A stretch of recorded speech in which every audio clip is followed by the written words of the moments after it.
আবেগের বশে কাছে এসে দুদণ্ড সুখের লোভে মোহতে পড়ে মায়ায় জড়িয়ে যখন একা হবার সময় দ্রুত চলে আসে, তখন না জানি কোন পাষাণের বুকে ঠাউর করে অপেক্ষার দিন না গুনে সময় পার করার উৎসবে মেতে মাঝে মাঝে বুক কোচলিয়ে স্মরণ নামের ছিনিমিনিতে তোমার কথা খুব করে মনে পড়ে।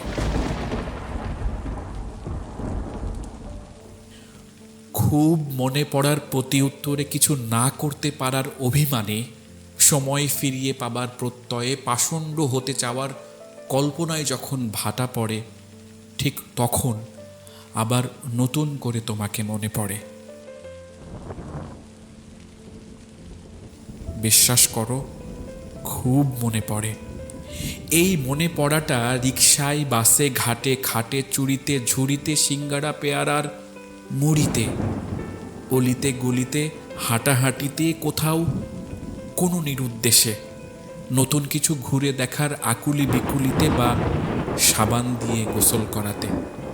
বলা মুশকিল এই মনে পড়াটা কোথায় নেই, কোথায় মন তোমাকে পড়ে না, দেখতে পায় না, মনে পড়ে না। তোমারও কি মনে পড়ে?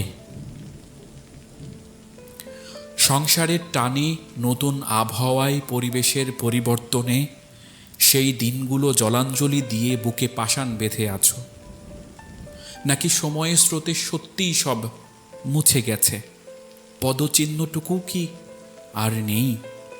রাতে যখন চারপাশ নিঃশব্দ হয়ে আসে আর তুমি একা জেগে থাকো অন্ধকারে, তখনও কি একটিবারও মনে পড়ে না? একটুও চোখ ভেজে না? বুকের ভেতর একটু হলেও কষ্ট হয় না? বিশ্বাস করো, আমার খুব মনে পড়ে। এতটাই মনে পড়ে যে কষ্টটাকেও আর কষ্ট মনে হয় না।